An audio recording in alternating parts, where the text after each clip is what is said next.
Olá, esse é o primeiro episódio de 2026 do Finanças para Viver Leve, o canal que te entrega educação financeira para que tu possa ter mais clareza, mais conhecimento e utilizar tudo isso a teu favor, vivendo com mais leveza. Eu tô aqui mais uma vez com o Matheus Palermo. Nós fizemos o primeiro podcast juntos, na verdade foi o último de 2025, e foi tão legal que eu resolvi convidar ele para a gente falar um pouquinho mais aprofundado sobre alguns temas que vocês pediram. Então, aqui estamos, Matheus. Obrigada primeiro por aceitar esse convite. É uma honra estar aqui de novo contigo. Fico bem feliz de poder colaborar e ajudar com o projeto e trocar a experiência que a gente vai adquirindo durante o atendimento de clientes, e espero que a gente consiga falar bastante sobre o tema e aprofundar naquilo que for importante. Legal. Olha só, para quem está chegando agora, aqui no canal a gente explica um pouquinho, a gente fala um pouquinho sobre educação financeira. Basicamente, a gente te mostra como é que tu consegue pegar aquilo que tu ganha, tomar decisões que são importantes, tomar decisões para que tu possa maximizar o teu dinheiro, porque no final das contas, eu falo isso bastante, não importa quanto tu ganha, importa quanto sobra. E bom, a partir do momento que tu consegue fazer sobrar dinheiro, o que a gente quer? A gente quer investir.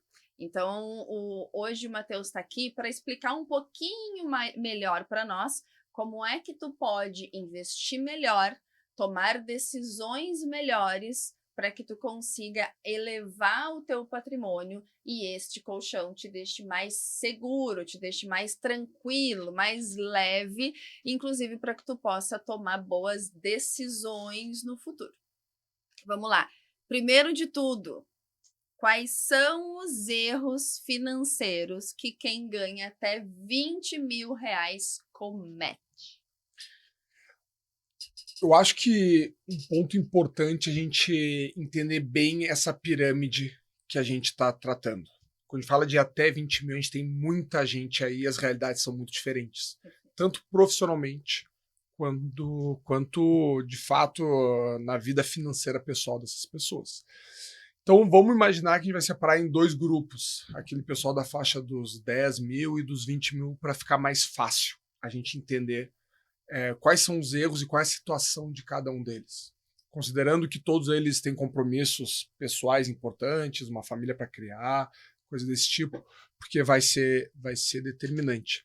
Se a gente for falar de quem ganha 10 mil por mês, por exemplo, a gente tem uma situação onde os filhos são bem criados dentro de algum cenário possível, existe algum tipo de lazer e sobra oportunidade de pensar em médio prazo, vamos falar. Uhum. Então, quem está ganhando ali, a pessoa que está numa situação que as contas conseguem ser pagas, consegue fazer sobrar alguma coisinha, e ele já consegue pensar em daqui a pouco investir numa melhora profissional, fazer um curso, fazer uma especialização, talvez uma faculdade, algo desse tipo, para começar a ganhar mais dinheiro daqui 2, 3, 4 anos. Para os investimentos dessa pessoa, o cenário também é parecido. Ele pode pensar daqui 3, 4, 5 anos. Quando ele vai para o cenário onde as pessoas ganham 20 mil, ou até mais do que isso, a janela já começa, as oportunidades começam a aumentar. Então tu começa a poder pensar em projetos mais longos que tendem a te entregar um resultado melhor. Então, alguém que ganha 20 mil pode começar a pensar em um projeto onde ele vai abrir uma empresa que a expectativa é de melhora financeira para daqui 10 anos.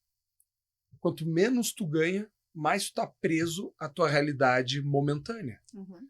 Quem ganha 2.500, 3.000, 4.000 por mês está preocupado com a situação financeira do mês. Quem ganha 10 consegue pensar para 2, 3, 4 anos para frente. Quem ganha 20 consegue pensar para 5, 10, 15 anos para frente. Uhum.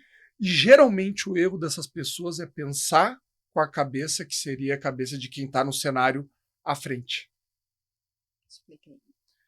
Como é que eu trago isso? Imagina que quem ganha 5 mil por mês vai lá e faz um curso superior, ou ganha 2.500 por mês, aos 35 anos, 40 anos, faz um curso superior com a expectativa de daqui 5, 6 anos estar ganhando mais. Não, essa pessoa tem que estar preocupada com trabalhar mais, guardar o que der para guardar, pagar o que dá para pagar, porque essa pessoa vai ganhar dinheiro no suor e é no D0. É no primeiro mês, é no segundo mês, daqui no máximo 6 meses. Quando a pessoa começa a ganhar um pouquinho mais, 10 mil por mês, ele consegue pensar mais para frente. O problema qual é? Quem ganha 10 mil começa a investir e viver a sua vida financeira como quem ganha 20. Tanto nos gastos, como na estratégia financeira mesmo. É daí que tu vê, o cara é um funcionário público, as contas são super justas, o cara ganha 10 mil por mês, ele vai lá e abre uma franquia. Tira do bolso 200, 300 mil reais para abrir uma franquia.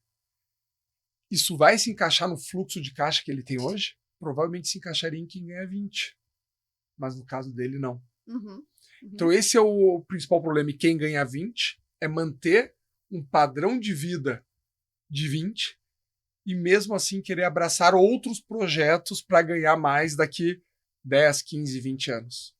Entendi. O que tu está dizendo é que o erro mais comum de quem ganha bem, e por que a gente está, de alguma forma, citando, né, exemplificando esse público? Porque, em geral, se tu tem uma remuneração melhor e tu consegue fazer ajustes, né, e organização financeira, tu tem mais colchão, tu tem mais margem para poder investir, para poder olhar para o médio e longo prazo, tem mais fôlego, né, que é o que tu trouxe aqui. Porém, o erro mais comum, que tu mais enxerga no teu dia a dia, e se é isso, eu também, é que, apesar de ganhar bem, então, olhando para 20 mil reais por mês, a partir do momento que essa pessoa vive como se ganhasse 30, ou seja, ela tem um padrão muito maior, ela tem um padrão muito mais elevado, ela começa a criar um problema porque ela não, enfim, a sobra dela acaba não existindo, ela não enxerga que está sobrando, na verdade, porque ela está com um padrão de vida muito elevado. Os ajustes dessa pessoa, quem ganha 20, 30, 40, os ajustes dessas pessoas costumam resolver o problema de forma muito fácil. Mais fácil. Então mais a tendência é que essa pessoa comece a se comprometer mais. Então ela dificilmente tu vai ver alguém que ganha 20 mil por mês baixando o padrão de vida por causa de um projeto profissional, por causa de um investimento específico.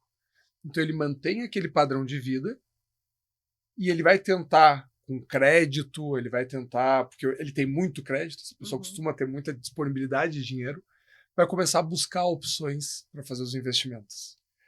E começam a tomar risco muito severo. Isso no âmbito da organização financeira, vamos dizer assim, profissional, né? Quando a gente vai falar sobre investimento, o que eu vejo de problema é que o crescimento da renda, o crescimento do patrimônio dessa pessoa não é acompanhado de um conhecimento técnico que deveria ser. Eu não estou falando aqui a pessoa se tornar um financista, mas o psicólogo que ganha muito bem, não necessariamente, na maior parte das vezes, não tem o conhecimento necessário para administrar e cuidar daquele recurso. Perfeito. Eu que trabalho com muitos médicos no dia a dia, conheço bastante. É um exemplo comum, assim. Bem comum. Um exemplo comum. O médico tem outro fator que é importante, que eles se formam muito tarde. Então o médico, ele passa, durante a formação dele, vivendo uma vida super restritiva, por falta de tempo, por falta de dinheiro, por falta de quase tudo, tanto que eles acabam se relacionando só entre eles. É verdade.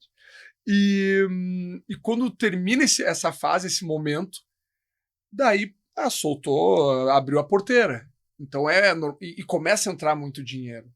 Eles têm expectativa de que o retorno futuro seja muito bom. E aquela história, né? Eu já falei aqui até em alguns momentos a gente não aprende sobre educação financeira, né? A gente não aprende na escola, a gente não aprende na faculdade. Se eu que fiz engenharia não aprendi sobre educação financeira, daí grande parte dos engenheiros eles vão trabalhar como PJ, né? Imagina para outras profissões que são mais das humanas, menos ainda, né?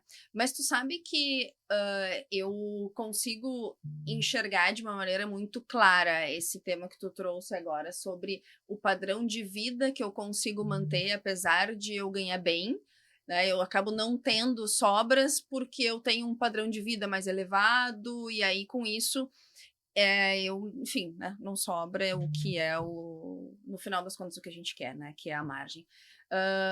Mas eu também enxergo bastante no dia a dia aquela percepção de que sempre vai ter, aquela percepção de que eu não preciso eu vou deixar para me preocupar com o futuro depois, né? E a gente vai falar bastante sobre investimento aqui.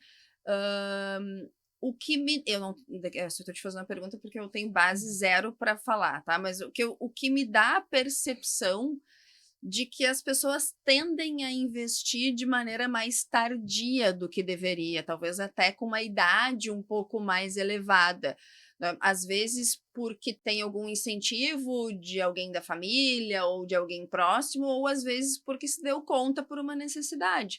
Tá? Então, eu vivo com aquela percepção de que sempre vai ter, né? Eu vou vivendo um dia depois do outro, aí eu acho que isso é super cultural. E com isso eu acabo tomando a decisão tardiamente de investir. Tu enxerga isso também no dia a dia, esse erro? Sim, sim, sim. As pessoas começam a se preocupar com isso de forma tarde, mas é porque esse é o natural, né? A gente É. entrega o nosso imposto de renda em abril, sabe? A gente se preocupa, as pessoas vão se preocupar com a saúde lá na frente. Hoje virou sinônimos de status cuidar da saúde. Sim. Isso ajuda um pouco. Muito. Mas a menos que o andar com o imposto de renda pendurado no pescoço se torne habitual, as pessoas não vão se preocupar com isso na grande maioria dos casos. Então é de se esperar que as pessoas se preocupem com isso lá na frente, até por uma questão de psicologia financeira mesmo. Tem estudo que mostra que a satisfação em doar dinheiro para um estranho é maior do que guardar dinheiro para si. Isso aí é o que eu Caramba. estudo analisando o cérebro da pessoa e a liberação de hormônios, assim. Então as pessoas Caramba. quando guardam dinheiro se sentem menos estimuladas. Obviamente existem pessoas que sentem, Sim. que pegam gosto e se viciam nisso, em guardar dinheiro. Mas o padrão não é esse. Então é algo que, quando a gente vai falar nos longos períodos, é como uma dieta, né? Um dia não faz diferença. Então vou começar amanhã. Sim, Né? sim. Então é sempre uma segunda-feira. É quando eu sair desse emprego ou quando eu fizer tantos anos. Então a preocupação se torna tardia, sim, só que tu abre mão de uma tranquilidade. Então a geração que hoje está se aposentando é uma geração que deixou para se aposentar aos 45 do segundo tempo. Acredito que as próximas gerações não vão fazer isso, porque a gente já vem com uma bagagem de cuidado, de entendimento, de tranquilidade também, porque a gente tem que lembrar, quem está se aposentando hoje tem seus 65, 70 anos, na década de 80 tinha 30. O pessoal que tinha 30 anos, que tinha 25 anos na década de 80, não tinha segurança nenhuma do que ia acontecer. Então, como é que tu vai pensar no teu futuro se tu não faz ideia do que vai acontecer com o presente? Quando o pessoal compara Estados Unidos e Brasil, né? Ah, não, lá eles têm uma cultura financeira muito melhor. Ou eles têm a mesma moeda há séculos. Sim. A gente teve 8 moedas. Como é que o cara vai pensar no futuro se ele fala, meu amigo, minha preocupação com o futuro é que amanhã os preços são outros. Então hoje eu vou ter que gastar. Então é difícil tu entregar educação financeira num cenário tão complexo como esse. Se a gente fizer o nosso trabalho muito bem feito, o público que vem aí, os jovens ou, né, quiçá até os adolescentes conseguem começar mais cedo, né? Porque tudo que a gente quer, a gente que trabalha com o dinheiro das pessoas, tudo que a gente quer é que elas comecem cedo, né? Quando a gente vê esse juro no tempo, é muito gratificante, né? Não, e porque isso fomenta o mercado também. Também, Porque quanto claro. mais as pessoas guardam dinheiro, menor são os juros, menor é o custo do dinheiro. Dinheiro é um produto como qualquer outro. Funciona na base da oferta e demanda. Então, se mais pessoas guardam, automaticamente os bancos têm mais dinheiro em caixa, têm mais, entre aspas, dificuldade de emprestar. Então, automaticamente, eles são obrigados a reduzir juros. Se eu não tenho necessidade de pegar dinheiro emprestado, automaticamente os juros que o banco vai me oferecer é muito menor do que se eu precisasse loucamente de dinheiro. Então, a sociedade ganha. No Japão, a cultura da poupança é muito diferente da brasileira. Isso é em todo o Oriente. Então, automaticamente, a tendência é que lá os juros sejam mais baixos. E me fala um pouquinho, explica para nós um pouco, de uma maneira talvez um pouco mais didática para quem está nos assistindo, como é que a inflação corrói o poder de compra? Vamos primeiro entender o que é a inflação de forma não técnica, tá? Perfeito. Para ficar melhor. Aquilo que a gente vê na TV, o IPCA, que é a inflação oficial, ela não está errada. Ela é muito bem calculada e ela funciona perfeitamente bem. Quando as pessoas reclamam de, não, mas o que eu vejo na TV é a inflação de 5%, mas os meus custos da minha vida não aumentaram só 5%. Claro, porque provavelmente tu não está dentro daquela amostra. A inflação brasileira ela é feita para pegar o maior número de pessoas possíveis. O Brasil é um país pobre. Por muito político fala de forma errada que o país é rico. Não, não. O Brasil é grande, automaticamente o PIB dele acaba sendo grande. É uma das maiores economias do mundo por causa da quantidade de pessoas que tem no Brasil. Mas quando a gente vai falar sobre PIB per capita, que daí de fato é uma medida de riqueza, se é melhor ou não interessa, a gente tem o Brasil como um país pobre, abaixo da média do mundo. A gente é mais pobre que o Uruguai, a gente é mais pobre que a Argentina, a gente é mais pobre do que a Turquia, do que o Chile, quando a gente vai falar em PIB per capita. Então, assim, o Brasil é um país pobre. Então, quando vai pegar a média e vai tentar abraçar o maior número de pessoas possíveis, automaticamente tu vai sair daquilo que a gente vê. A gente está numa capital de um estado que, apesar dos problemas financeiros, é um estado, entre aspas, rico, dentro da realidade do Brasil. Então, provavelmente, a tua bolha não é a média do Brasil.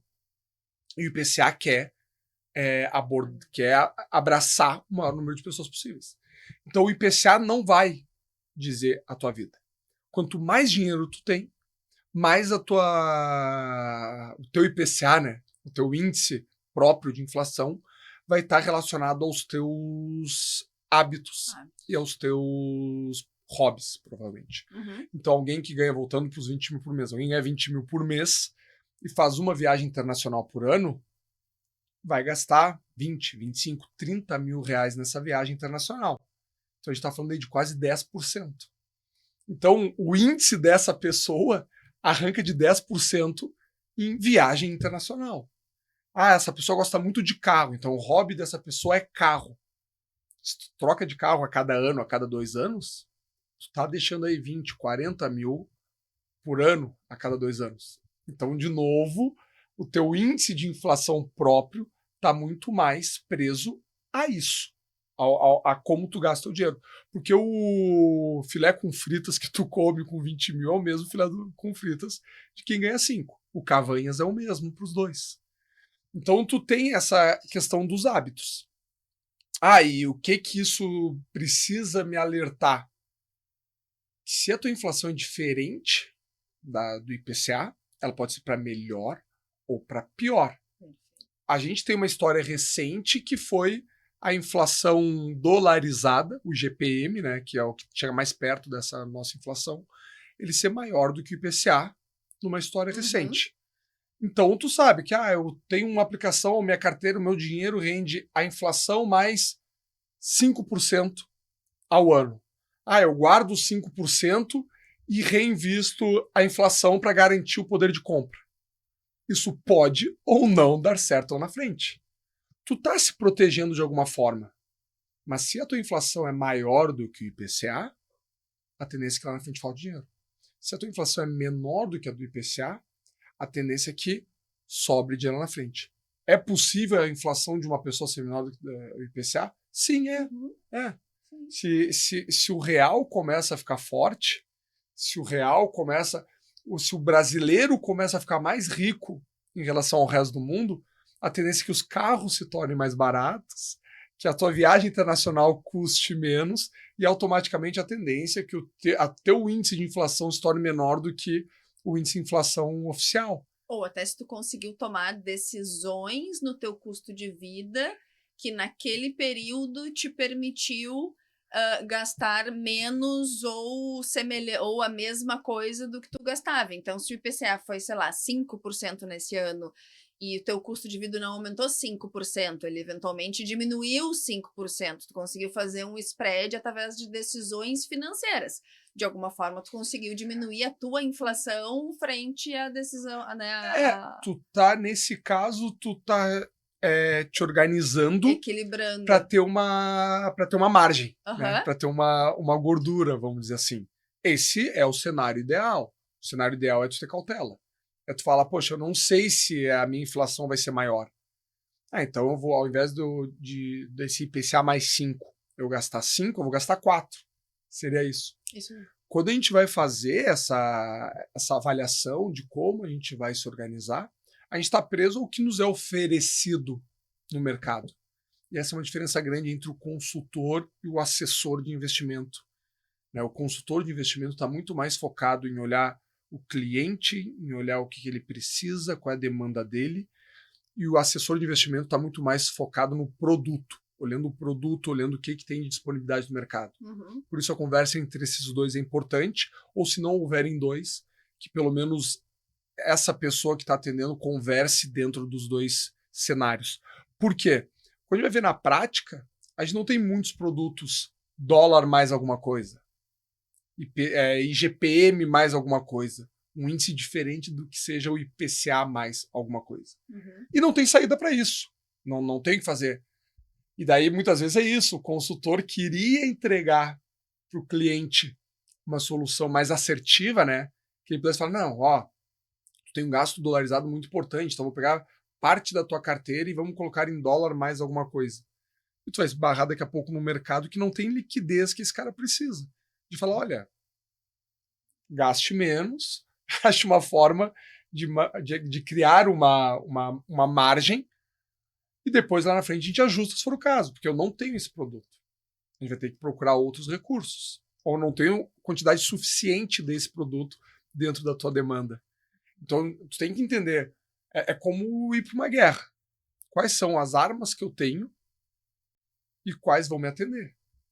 Se tu tá indo para uma guerra em 1100, provavelmente uma espada grande seja o suficiente. Uma guerra hoje, onde tudo é por drone e tudo mais, um canivete não vai te ajudar muito. Então são escolhas a partir do que tu tem. Perfeito, super entendido. E quando a gente olha, falando especificamente desse cenário que a gente está agora, né? Então, com juros altos, um cenário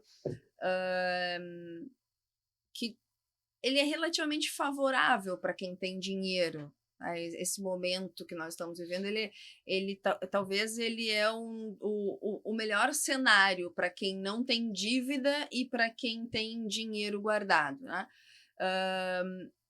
Mas olhando para o público em geral, assim, conta para nós, né, pelo que tu enxerga no dia a dia, assim, mas como é que esse cenário de juros altos, como é que ele está impactando nas decisões das pessoas? O que as pessoas, quais são os movimentos que tu está percebendo, quais são as decisões que tu está percebendo frente a esse cenário? Tu começou numa abordagem que eu acho que é muito boa, que as pessoas não têm muita clareza disso. O juro alto é ruim para quem toma juro, para quem precisa do dinheiro. Para quem investe o dinheiro, o juro alto é bom. É dinheiro sem risco, é rentabilidade, é retorno com baixo risco, de forma tranquila. quando eu converso com muitos investidores, eles se preocupam com o cenário do Brasil. Ai, como é que está a situação do Brasil? Ai, meu Deus do céu. E agora? Esse governo, aquele governo, o que, que pode acontecer? E eu falo, olha, se tu é uma pessoa conservadora, é horrível falar isso, mas é quase quanto pior, melhor. Sim. Até um certo limite, claro. Se a gente vai para a Argentina, e a gente fala aqui porque para boa parte do público é uma viagem fácil, a gente tem muita similaridade com o povo argentino, então a gente vê a cultura de forma mais fácil, a gente entende muito deles. Tu olha e tu percebe. A região de Belgrano, Palermo, a Recoleta ali, que é o turista, os pontos turísticos, continua rico como estava antes. Com toda essa situação que eles estão passando nas últimas 3 décadas, o argentino continua rico. Óbvio que na média piorou muito, é óbvio que aumentou a pobreza, né? Mas o rico continua rico e o rico vai ficar cada vez mais rico com um cenário ruim. No Brasil é a mesma coisa.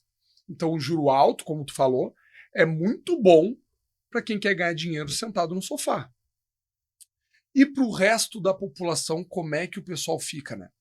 Para o investidor que toma risco, ele fica sempre esperando que esse juro seja reduzido, né? Para que as empresas comecem a reduzir as suas dívidas. Reduzindo a dívida da empresa, automaticamente o custo da dívida é menor, sobra mais dinheiro na última linha, que é o lucro da empresa, e automaticamente empresas que lucram mais valem mais, e daí nossa bolsa vale mais. Mas óbvio, esse ano é um ano que vai ter estresse, vai ter especulação, porque no fim das contas, investir é sempre olhar para o futuro, é sempre olhar para frente.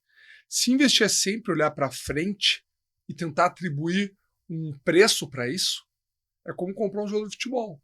Quando tu compra um jogador de futebol, tu não compra um jogador de futebol pelo que ele vai entregar hoje. Tu compra um jogador de futebol pelo que ele vai entregar nessa temporada. O valuation dele. Exatamente, nas próximas 2 temporadas. Então tô olhando para ele, para frente. Por isso que um jogador que está em final de carreira, apesar de um salário poder ser alto, a tendência é que o preço dele seja mais baixo do que um jovem.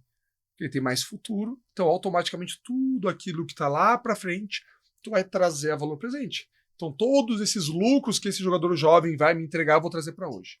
Então a gente está muito mais ancorado na expectativa do que de fato no que está acontecendo neste exato momento.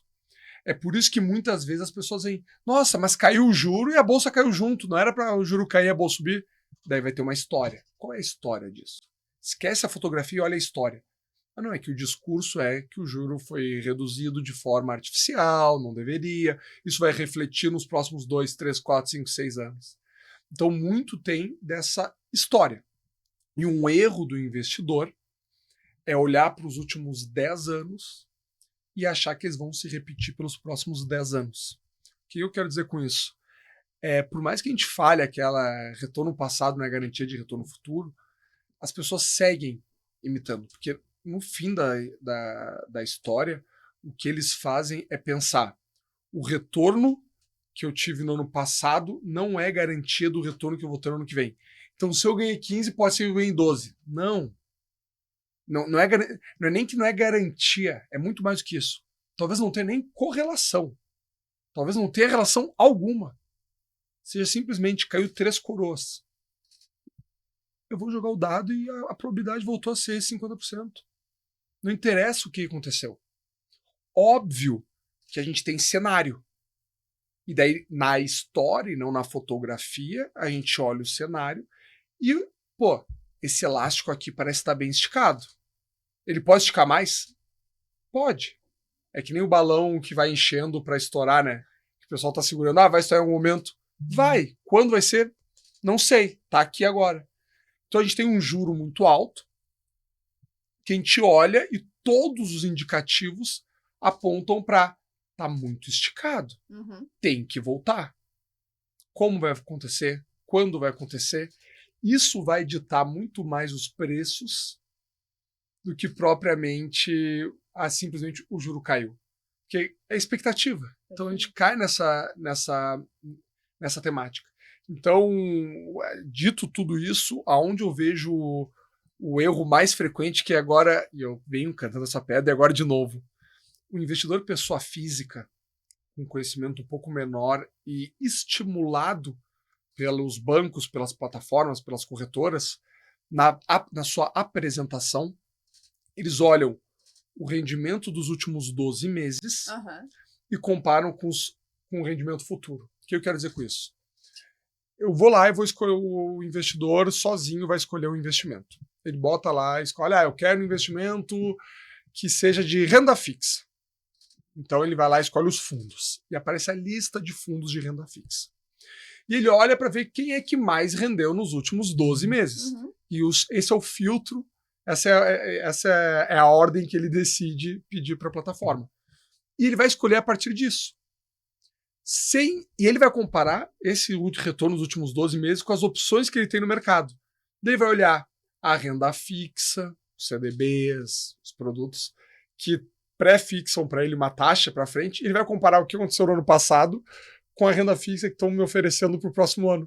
E vai tentar buscar alguma correlação, alguma forma de análise para isso. Sendo que provavelmente isso aqui não haja nenhuma. Alguma correlação, obviamente, existe, porque o mercado todo é correlacionado. Mas não, é uma avaliação, é uma análise de dados muito mal feita. E mal feita porque foram os dados que foram apresentados na primeira página para essa pessoa. Então, o que acontece agora e eu estou vendo? O pessoal ouvindo no noticiário que a Bolsa rendeu 2 vezes o CDI, não chegou a isso, mas perto disso, do ano passado, e eles estão vendo o CDI hoje a X. E eles falam, não, mas se a Bolsa no ano passado rendeu 2 vezes o CDI, eu quero comprar a Bolsa. Pode ser que renda de novo 2 vezes? Pode ser. Muita gente no mercado está bem otimista com Bolsa. Muita gente. Eu sou um eterno otimista com Bolsa, né, e tenho me complicado bastante nos últimos 7 ou 8 anos, mais ou menos. Exagero. Mas nos últimos 5 anos foram doloridos. Mas não é essa avaliação que se faz. Não é essa avaliação. Então agora a gente vê as pessoas começando a tomar apetite à bolsa a risco, porque no ano anterior eles fizeram a mesma coisa. Eles olharam a bolsa de 2024, em janeiro de 2025, olharam a bolsa de 2024 e viram, nossa, a bolsa ficou parada em 2024, rendeu 0 ou algo perto disso. Eu não quero bolsa, eu quero renda fixa. Porque a renda fixa que estão me prometendo vai me entregar 13%, 14% ao ano. Daí a bolsa anda 25% no ano de 2025. Agora eles querem bolsa. Então esse vai ser um efeito que a gente vai ver e a gente já começa a ver no mercado. O pessoal indo para a bolsa por causa do que ela andou. Eles brincam, né, que o Rockefeller, um dos principais nomes da economia dos Estados Unidos no início dos anos 30, início dos anos 20 ali, ele reza a lenda que ele foi engraxar os sapatos, chegando no banco dele, e o engraxate veio falar com ele sobre ações. Quando ele voltou para o escritório, ele falou, olha, vamos começar a reduzir posição. Porque se até o meu engraxate está falando de ações, todo mundo que tinha para comprar já comprou.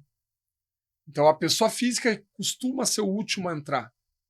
E muito mais demandado por uma ancoragem do que ele viu em plataforma, no retorno dos últimos 12, coisa desse tipo. Perfeito. E se eu der um passinho atrás, tá? A gente está falando aqui de quem já tem um certo valor investido, tá? Deixa eu dar um passinho atrás porque a tua fala me incitou para uma pergunta. Se a gente... vamos pegar um cenário, tá? De uma pessoa que quer fazer um movimento financeiro, por exemplo. Ela tá entendendo que tá na hora de trocar de carro, ela tá entendendo que tá na hora, talvez, de trocar de casa, sair do apartamento e ir para uma casa. Ela quer dar um salto aqui que faria ela tomar uma dívida, tá? Ela quer fazer um movimento que faria ela tomar uma dívida agora, em 2026. Então, digamos que ela tem um cenário assim, eu tenho a metade ou eu tenho 30% da grana guardada e vou tomar 50% ou 70% da grana em dívida. Nesse momento, tu diria, espera, segura esta decisão e investe esses 30%, né, 30% ou 50%, aproveitando ou se beneficiando desse cenário 26 ainda de juro alto? Mais do que a decisão estratégica de quando tomar a dívida, tem uma coisa que é importante que é a seguinte: qualquer mudança que tu faz, e a gente está aqui simulando uma situação de opcionalidade, é para melhor, né? Geralmente quando a gente fala, eu quero mudar, eu tenho a opção de mudar, geralmente é para melhor. Quando tu te muda para pior, falando em imóvel, tu não tem essa opcionalidade. Perfeito. Tu tem que fazer ponto, a situação já tá estressada. Então, sempre que tu vai esperar um ano para subir padrão, vamos dizer assim, tu tá economizando. Sim, isso então tu já tem essa vantagem. Já é uma decisão boa da arrancada. Exatamente, tu já tem essa vantagem, essa gordura que eu acho que é o principal. Tá? Por que eu acho que é o principal? Porque vamos falar de financiamento imobiliário, tá? Seja lá qual for a forma que tu utilizar de alavancagem patrimonial. No financiamento imobiliário, se ele está muito alto, automaticamente os imóveis têm uma demanda menor. E a oferta é quase estável. Então, automaticamente, os preços dos imóveis agora tendem a ser menores do que quando a gente tiver lá uma Selic a 8, 9, e automaticamente os financiamentos imobiliários que muitas vezes rodam abaixo da Selic, na grande maioria das vezes rodam abaixo da Selic, e está lá em 7, 8. Porque se o juro cai, e é um fator, e é um ponto importante para a tomada de decisão das pessoas na hora da compra do imóvel, vai aumentar a procura. Se aumentar a demanda, o preço vai subir. Então, comprar agora, fazer um financiamento a uma taxa maior, provavelmente vai estar pagando menos do que se esse juro despencar daqui a 1 ano, 2 anos, tu for fazer um financiamento. Outro ponto importante é o seguinte: existe portabilidade de financiamento. Então tu pode, daqui 2, 3 anos, pegar o teu financiamento, bater nos outros bancos e falar, olha, eu tenho aqui uma dívida de 600 mil reais com o Bradesco e eu quero saber o que tu, Santander, o que tu, Itaú, tem de opção. Eu quero fazer essa portabilidade. Eles vão lá, vão quitar aquele financiamento e eu vou ter agora uma dívida com esse novo banco. Digo isso para que as pessoas saiam comprando imóveis? Obviamente que não. Saiam se endividando, né? Exatamente, não. Porque tem uma questão aí de tamanho do bolso. Mas também tem uma questão que as pessoas têm muita dificuldade de entender, tu como engenheira vai perceber, a segunda derivada. As pessoas param na primeira derivada, que é o quê? O juro é alto, então meu financiamento vai ser mais alto. Então não vou fazer agora. Tá, então qual é a derivada? Caiu o juro, e agora? Opa, peraí. Se o juro cai, o preço do imóvel tende a subir, porque tem uma maior demanda por isso. Sabe? Então a gente tem que pensar qual é a próxima jogada. Né? É um jogo de xadrez. Eu faço uma jogada, vai ter a outra. Se eu só me preocupar com a jogada seguinte, eu não vou ver o que vai acontecer dali para frente. E no mercado financeiro, esse é o mais importante.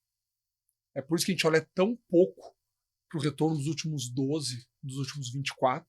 A gente olha muito mais para a estratégia. Perfeito. Na verdade, o que tu está dizendo é provocando a análise do todo, né? Então, à medida que nesse cenário a gente tem um juro mais alto, a gente está com uma tendência de ter dívidas mais caras, avalia muito bem a estrutura da tua dívida, né? Se tu precisa fazer uma dívida agora, avalia muito bem a estrutura da tua dívida para entender ao longo do tempo qual é o valor total pago e não necessariamente tomar decisão só com base no juro. Né? E citando, exemplificando um pouco aqui, pegando os maiores ofensores de custo fixo, né? Pegar, daqui a pouco, tu conseguir um carro com um valor abaixo da tabela FIPE, se tu conseguir um imóvel que tende a estar com um valor de mercado mais baixo nesse momento, ou eventualmente se tu conseguiu pegar dinheiro a valores mais baixos, né, com opção, sei lá, fez um consórcio, enfim, né, tomou dinheiro a valores mais baixos, pediu para o sogro, né, pediu valores mais, enfim, né, ajustes financeiros, o custo total, né, fique melhor. O que é bem importante a pessoa ter clara é que tudo tem um custo, né? Perfeito. Tudo tem um custo. Morar de aluguel não é jogar dinheiro fora, é tu alugar aquele imóvel. Fazer um financiamento é tu alugar o dinheiro para comprar um imóvel. E tentar lembrar aquilo que eu falo sempre. Economizar dinheiro não é gostoso, não é bom. não é agradável. Vai ter... não gosto de morar de aluguel porque a qualquer momento podem me pedir um apartamento, eu não posso fazer o que eu quiser. Sim, e provavelmente tu esteja morando barato. Morar com os pais é terrível também. Tu tá morando bem barato, sabe? Então, tu tem um ônus pelo bônus de economizar dinheiro. E tem que entender. Eu vejo o pessoal trocando de carro toda hora, porque acham que vão ter um custo muito alto. Não, agora eu vou começar a dar manutenção. E na prática, o que as pessoas estão fazendo não é economizar dinheiro. É saciar um desejo de um carro melhor, de um status diferente, uma posição ímpar em relação à anterior. Então, tu não tá pensando financeiramente. E tudo bem, mas tenha clareza nisso. Sim. Acho que esse é o ponto principal. Tenha clareza no que de fato tu tá fazendo. Saber o custo disso, né? Exatamente. Tu sabe que já tem... Olha, pelo menos uns 8 anos que eu vendi o meu carro e desde então eu não tenho mais carro próprio. Eu uso o carro da família ou uso Uber e todos os anos eu faço a conta, todos os anos agora em 25, final do ano, todos os anos eu faço a conta para entender se vale a pena eu pegar o dinheiro, comprar um carro ou manter o meu hábito de Uber.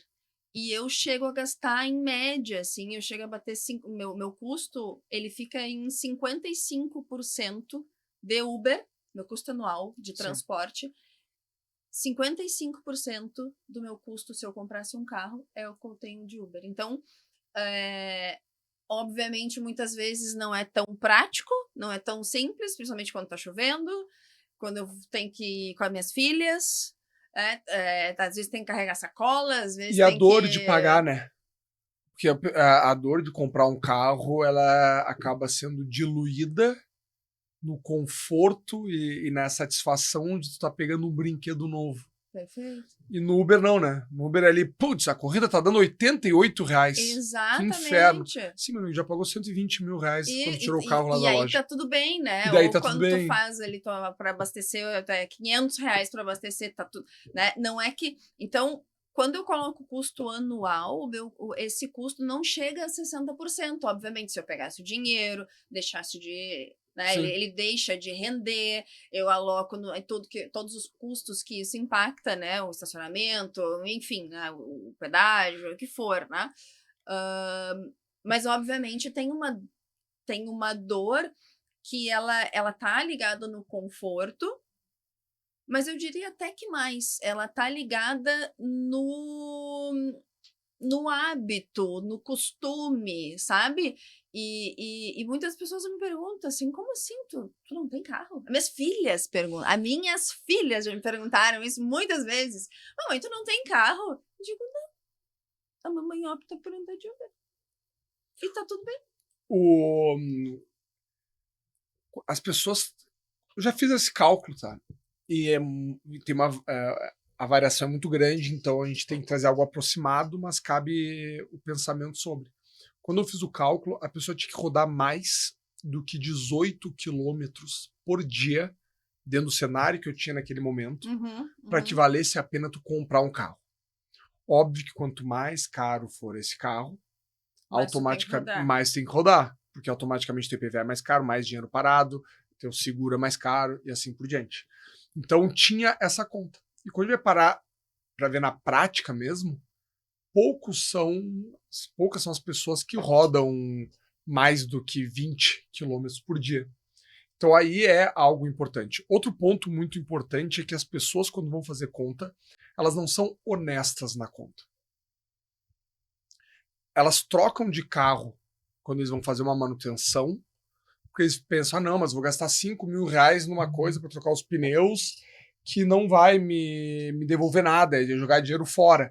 E esquecem, quando forem trocar o carro, vão receber 80% da FIP, que poderia trocar os pneus, podia lavar o carro, podia arrumar os amassados, podia fazer quase um carro novo numa troca. As pessoas não são honestas porque elas não têm liberdade emocional para fazer a conta certa, porque elas estão apegadas ao que é o desejo delas, e porque de fato elas não conseguem pensar de forma clara no que são os gastos de um carro. Eu escuto com muita frequência, nossa, eu tive um imprevisto. Qual e que houve? E o cara me fala, o IPVA. Eu, não, meu, é todo dezembro. Já ouviu imprevistos do tipo, tive que trocar os pneus. Não, me traz seu carro aqui agora que eu te digo quando é que é o próximo imprevisto. Então, e teoricamente não é imprevisto. Isso, tecnicamente, isso não é um imprevisto. Eu posso prever para ti rapidinho. Então, o jeito certo de tu fazer a conta seria tu pegar todas as manutenções que são óbvias que tu vai fazer naquele carro, dividir pelo prazo. Então, tu pega 10 anos, divide pelo prazo e coloca. Isso é muito fácil de fazer. A gente tem ali uma ferramenta que faz isso. É muito fácil de fazer isso. Só que as pessoas não pensam nisso. Sim. Eles acham que por 2 anos eles não gastam em usar o carro. Claro que gastam. Quando for trocar, o cara vai te descontar R$500, R$1.000, porque os pneus não estão novos. Ele vai fazer isso, vai pagar o vendedor, ele vai. Tá tudo no preço. Não é só nossa mãe que faz tudo inteligente, sabe? Isso é. E eu digo. Adorei essa. E eu digo assim: se tá bom, tá caro. Ou engorda. Sabe? O meu pai tem uma máxima que diz assim: é uma barbada? Vende pro teu irmão. Porque então a barbada chegou pra mim, então, né? Então, adorei essa. Só minha mãe que faz filho inteligente. Então, perfeito. Vamos voltar um pouquinho pro cenário de investimento, que eu queria tirar uma dúvida contigo, tá? Tu falou um pouquinho, pincelou um pouco agora sobre os movimentos, né? Inclusive que estão não previstos, mas que estão acontecendo até da migração ali de renda fixa para talvez para ações, talvez exista um possível movimento assim. Quando a gente fala de cenário previsto para 26, tá? E até onde eu sei, a gente não tem uma previsão de um 26 muito diferente de um 25. Talvez a gente comece a desacelerar juros, se desacelerar um pouco mais para o final do ano. Confere? O mercado olha o juro para esse ano abaixo do que está dado aí. Então, várias corretoras, vários analistas apontam um valor diferente, mas a direção é a mesma. Hoje, num juro de 15, para terminar o ano entre 12, 12,5. Esse é o que o mercado olha. Tá? Se vai ser 11,75, se vai ser 12, 12,25, 12,50, o pessoal se distribui nessa ideia. Mas a maior parte do mercado vê uma redução significativa na taxa de juros. E é viável dentro de uma característica de comunicação do Banco Central e de postura de como ele movimenta juros. A gente tem que ter um histórico entendimento do que é viável. Se falasse, tem um economista falando que o juro vai cair de 15 para 8. Olha, o Banco Central que a gente tem hoje não parece ser um Banco Central que vai reduzir 200 pontos, 200 bips, 2 pontos percentuais em uma reunião. A cada 45 dias tem uma nova reunião do Copom e o Banco Central decide qual vai ser a Selic pelos próximos 45.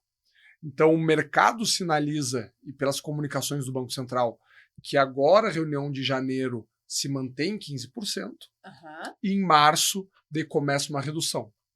Vai ser 0,5%, 0,25%, 1%? Ninguém sabe. E óbvio, a depender do que aconteça, a gente teve um conflito Venezuela e Estados Unidos, a gente tem muita coisa acontecendo no mundo, as coisas podem mudar. Isso sempre pode acontecer no mercado. Sabe, cisnes negros são cisnes negros por definição. Né? Então, eu vi um relatório onde um estudioso lá citava os próximos cisnes negros possíveis. Ele não entendeu o conceito de cisne negro. Sabe? Eu abri o relatório esperando não ter nada, uma página em branco. Né? Porque o cisne negro, por definição, a gente não sabe o que vai acontecer. Então, isso sempre está na mesa. Essa possibilidade sempre existe. Mas, né, tendo tudo conforme o esperado, a nossa expectativa, a do mercado em geral, é uma Selic aí 2,5% abaixo, pelo menos, do que a gente tem hoje. Para no outro ano ter uma Selic na casa dos 10, 10,5. Parece muito pouco agora, sendo de 15. Mas ela é assim. Sim. E o juro é um pêndulo. Eu gosto de trazer a analogia como se fosse o ajuste de uma medicação. E o Banco Central é o anestesista. Ele aumenta a medicação e pergunta para o paciente, ficou dormente demais? O meu paciente fala, está dormente demais. Então reduz a medicação. Está doendo? Aumenta a medicação. Então o mercado fica fazendo isso o tempo todo, o Banco Central fica aumentando o juro e reduzindo o juro, aumentando o juro e reduzindo o juro, para conseguir entregar o projeto, que é a inflação na meta. Então a ferramenta é o juro, e o que a gente está buscando é manter a inflação na meta. Existe uma meta de inflação. A inflação de 4%, algo nessa banda, é algo que o Banco Central precisa entregar. Uhum. Se o Banco Central entregar, o Banco Central está com uma Selic que está fazendo o Brasil não ter inflação. Está errado. Não é esse o trabalho. Tem que ter inflação. Existe na economia moderna, deflação é um problema. Então, quando o pessoal fala sobre a inflação, o juro dos governos, blá, blá, blá, blá, todo esse discurso muito mais filosófico do que propriamente técnico e mercadológico, esquece os problemas que é um país deflacionário. Qual é o problema da deflação? A tua dívida fica impagável, né? Pensa comigo, tu tem uma dívida. Se existe deflação, o teu salário mês que vem é menor do que esse. Uhum. E no próximo mês menor de novo. No próximo mês menor de novo. Então a tua dívida se torna impagável. Não só da pessoa física, mas das pessoas jurídicas e do governo. De todo mundo. Perfeito. Então como é que tu vai tomar risco? Como é que tu vai tomar crédito? Quem vai pegar dinheiro? Tá, e nesse cenário, então, mantidas as condições normais de temperatura e pressão, onde a gente tem um dezembro de 26 ali com 12 por aí de taxa de juros. O que tu recomendaria para talvez a gente... vamos separar os públicos, assim, né? Porque o nosso público ele talvez poderia ser classificado assim como a pessoa que tem dívida, tá? A pessoa que está na média, não sobra, mas também não tem altas dívidas, e a pessoa que tem uma certa grana para investir. Lembrando que a gente está falando aqui de uma média ali de remuneração até uma boa remuneração, né? Ou seja, a pessoa que tem um pouco mais de lastro. Então, o que tu recomendaria para esses três públicos, assim, para a gente deixar meio como mensagem final, assim, para essa galera? Eu acho que melhor do que... Eu acho que essa diretriz funciona para todos os públicos, tá? E eu acho que ela tem que ser o regulamento, é o playbook, embaixo do braço, e faça chuva ou faça sol, é isso que tu segue. Que é manter dentro dos percentuais que tu te dispôs e que funcionam para ti. Segue a tua estratégia. Qual é a tua estratégia de investimento? O teu perfil de investidor, isso tem relação, mas vai muito além disso. Não adianta tu ter expectativa e interesse de comprar um imóvel daqui 3 anos, então tu vai raspar o teu porquinho daqui 2 ou 3 anos e tu tentar fazer uma estratégia de longo prazo. Não adianta. Ali na frente tu vai resgatar tudo para botar no imóvel. E tudo bem, essa é a tua estratégia. Então entenda qual é a tua estratégia. Se precisar carimbar dinheiro, né? Esse aqui é o dinheiro da aposentadoria. Esse aqui é o dinheiro da casa. Esse aqui é o dinheiro da viagem. Faça. Se essa organização funciona para ti, faça. Mas pense primeiro no que tu quer deste dinheiro. Depois, como é o teu sentimento como investidor, daí a gente entra no perfil de investimento, e daí tu monta uma carteira que tu vai seguir. Por quê? A decisão isso aqui para a grande maioria da pessoa física, a decisão de comprar, investir em bolsa ou investir em renda fixa não diz respeito com o que eu acho que vai acontecer. Diz respeito com como está a minha carteira. Montar uma carteira de investimento é como fazer uma viagem. Eu abri a mala e eu tô indo para Punta Cana. Lá vai fazer calor, eu vou lá e boto 3 bermudas de praia. Fecho a mala. No dia seguinte eu vou terminar de arrumar a mala. Eu vou lembrar que eu tô indo pra Punta Cana e eu vou botar mais 3 bermudas? Não, né? Eu já botei 3 ontem. Então eu vou... Tá, peraí. Mas vai ter uma janta que a gente vai querer fazer. Então eu vou pegar uma calça. Porque lá eu sei que eu vou precisar de uma calça. Tá, mas e se de noite fizer um frio? Tá, pega uma blusa de manga comprida, pega um casaco e bota junto. É assim que tu monta uma carteira de investimentos. Tu olha para onde tu quer ir, tu entende o que tu vai encontrar e que tu aceita. Se tu é muito friorento, o casaco vai ter que ser maior. Ah, não, sou calorento demais. Tá bom, então leva uma camisa de manga comprida, tá resolvido. Entende então para onde tu quer ir, como tu te relaciona com o que tu vai encontrar, e daí tu monta atendendo essas duas demandas. Quem vai começar hoje a investir, começar pensando, a bolsa tem boas perspectivas de acordo com os relatórios que eu li, vou colocar dinheiro em bolsa. Tá errado. Primeiro, tu vai precisar desse dinheiro esse ano, no próximo ano, nos próximos anos, como é que é a tua necessidade com esse dinheiro? Essa é a primeira coisa. Ah, não, esse dinheiro aqui é para perder de vista mesmo. Beleza. Tu tá acostumado a investir em bolsa? Tu tá preparado para da noite pro dia cair 20%, 30%, 40%? Ah, tô preparado. Beleza. Quanto tu já tem de bolsa? Porque se tu já tá atolado de bolsa, é que nem a mala para viagem, que já tem 6 bermudas. Sim. Tu não vai botar mais 3 bermudas. Sim. Acabou? Acabou. Até porque depois lá tu não tem nem o que trocar. Se tu faz uma carteira 100% de renda variável, de bolsa, quando a bolsa cai, tu faz o quê? Tu olha e tá, vamos lá, vamos esperar subir de novo. Agora, se eu tenho uma balança onde eu tenho todos os produtos, se alguma mudança eu precisar fazer, eu tenho de onde tirar. Perfeito. Para compensar. Então, tu tem que definir a tua estratégia, monta o que faz sentido, não exagera na sofisticação, porque às vezes vem umas carteiras lá pra gente que a gente olha e fala, tu entende o que tá aqui? E o cara, não faço ideia do que tá aí. Então tu não tem nem como entender o resultado. Poxa, viajei pra Punta Cana e passei frio pra cacete. Tá, mas tu só levou bermuda, né? Sim. Tá, mas lá sempre faz um friozinho no final do dia. Não, e lá sempre... Não, fim de dia sempre tem um vento. É friozinho da noite. Não dá pra ir assim. Ah, pois é. Entende? Então tu tem que entender o que tu tá fazendo, tem que entender o que tem ali. A menos que tu vai delegar para alguém fazer 100% aquilo.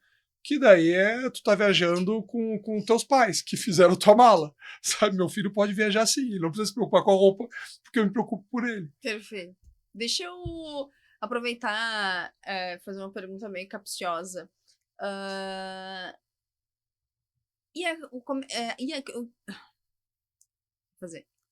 E dólar? Ainda falando de 26, nesse cenário que a gente colocou, mantendo ali as condições normais de temperatura e pressão, comprar dólar. Daí a gente volta, vamos pensar na carteira mega sofisticada primeiro. A tua mala já tá pronta, uma carteira mega sofisticada. O quanto tu tem de dólar? Ah, eu tenho 10% da carteira em dólar. E hoje está em quanto?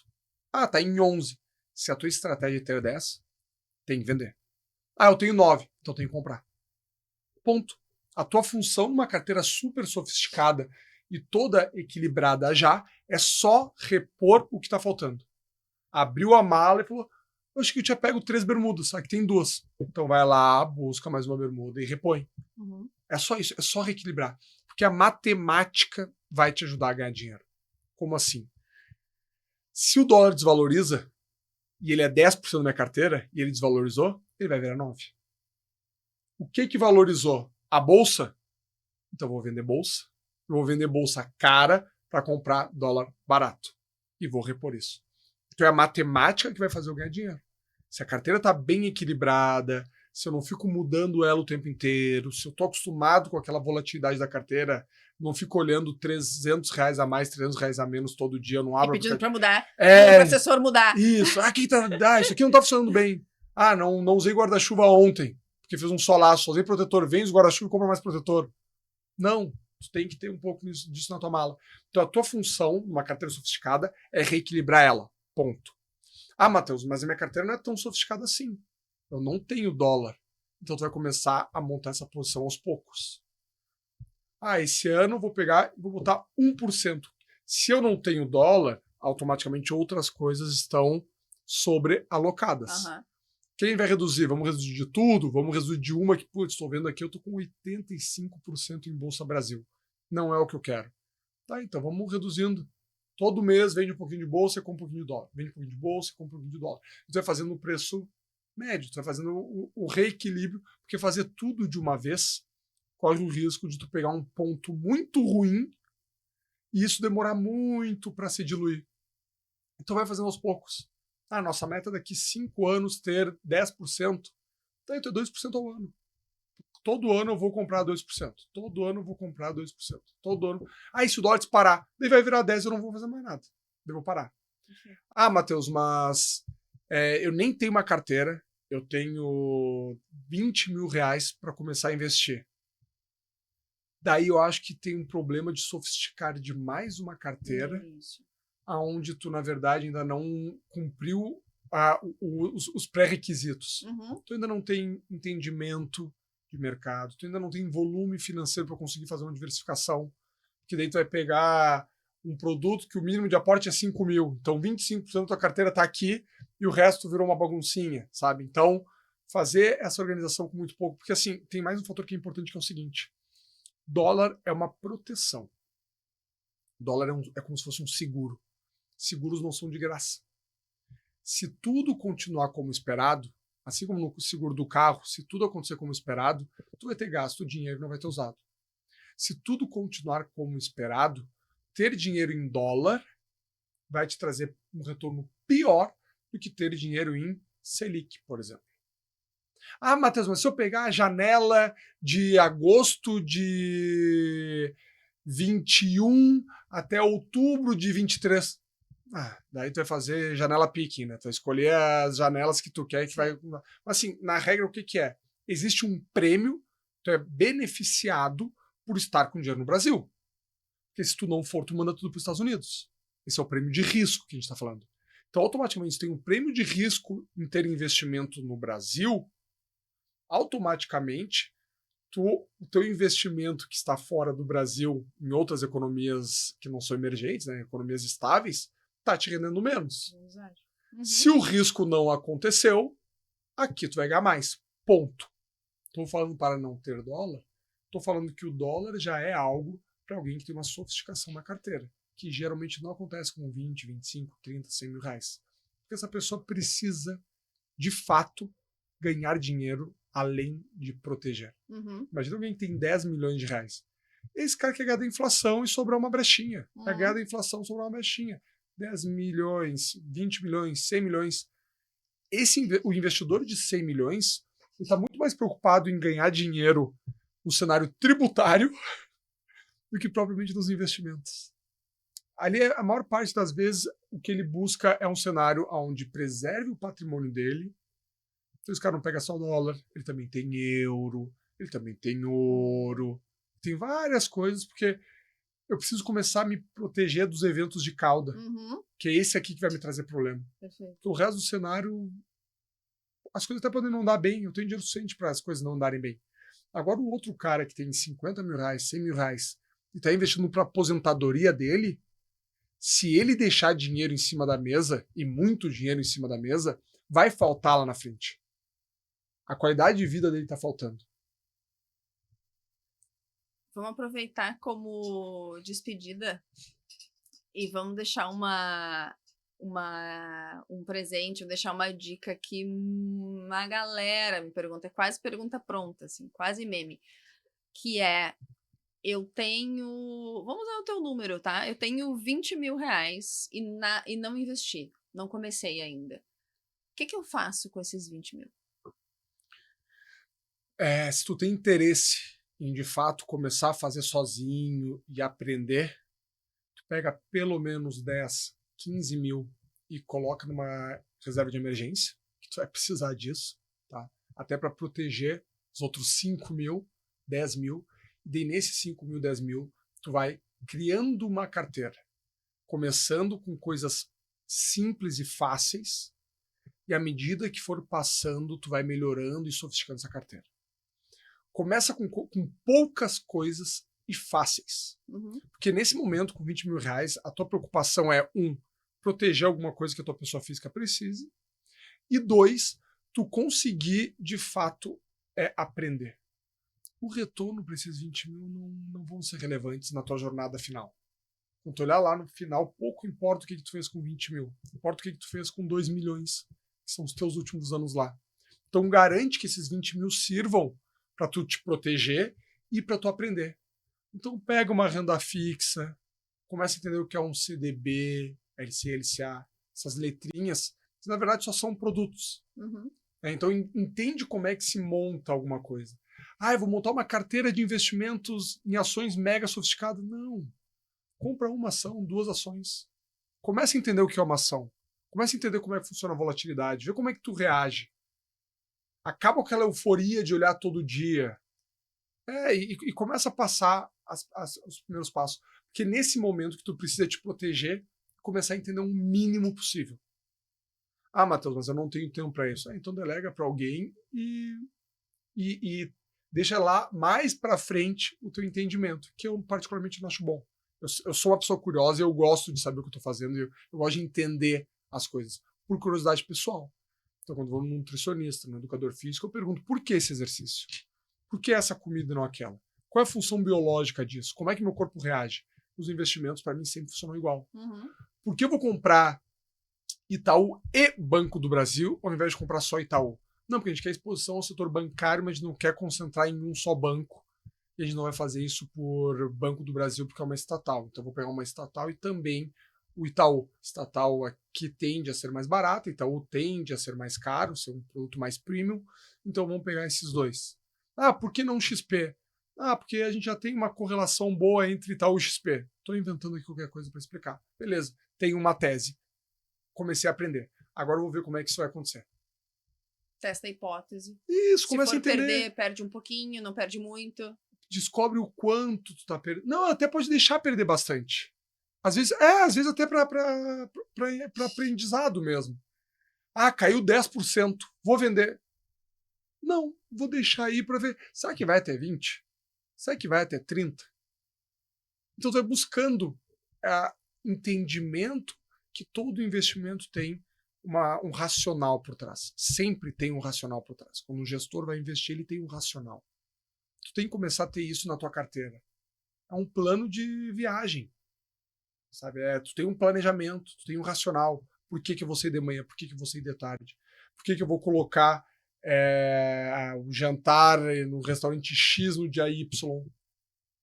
E tudo isso tu vai montando e vai adequando e tu vai entendendo que a tua carteira funciona assim. E lá na frente se torna que nem dirigir. É algo natural. Eventualmente surgem novidades e tu pede para o teu assessor, para o teu gerente do banco explicar aquele produto novo, ele te explica e tu entende. E tu fala se faz sentido ou não faz. Matheus, acho que a gente encerra por aqui. Foi um papo muito legal. Foi super importante a gente concluir essa jornada. Então, nós começamos lá no nosso primeiro podcast, o último podcast de 25, falando sobre organização financeira, sobre estrutura, sobre tomada de decisão. E aqui a gente chega falando um pouco sobre cenário 26, sobre investimento, sobre oportunidades e sobre como a inflação mexe, né? Como é que os juros mexem com as nossas finanças e com a nossa tomada de decisão. Então, foi muito legal fazer essa jornada contigo. Muito obrigada pela tua disponibilidade. Foi muito bom aprender contigo aqui nessa mesa e esperamos, então, melhores cenários e melhores oportunidades para 2026 para todo mundo. Eu que agradeço o convite e espero que a gente consiga sentar aí mais vezes para conversar sobre esses temas, que é algo que move nós dois, vamos dizer assim. Excelente. Obrigada. Obrigado. Até mais.